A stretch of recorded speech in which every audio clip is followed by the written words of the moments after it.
In this video, I'm going to show you how you can activate a Roblox server. If this video does help you out though, don't forget to like the video and subscribe to the channel with all notifications on. It really does support the channel and lets us know that you want more content like this. We'd greatly appreciate it. But maybe your server is just sitting there all inactive right now and you're ready to get into it and get it started up and running. Let's go ahead and fix that. First things first, obviously do get loaded into Roblox and go to whatever game you have your private server on. For example, we're going to use this Grow a Garden one since I have a private server on Grow a Garden. And once you do get to the game page where your server is set up, scroll down and you'll see a little servers option down here. Click on it and it's going to redirect you to this page. From here, find your server and you may see that it says inactive on it. What you're going to want to do is actually click on the three dots up in the top right corner and hit configure. And from here, you're going to want to switch it from the allow joining thing turned off to allow joining on. You can also add specific connections or even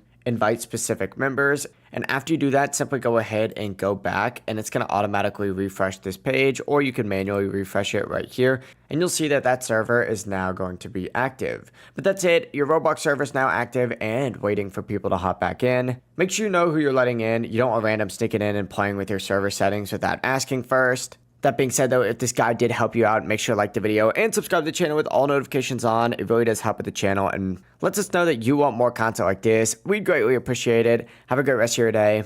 Peace.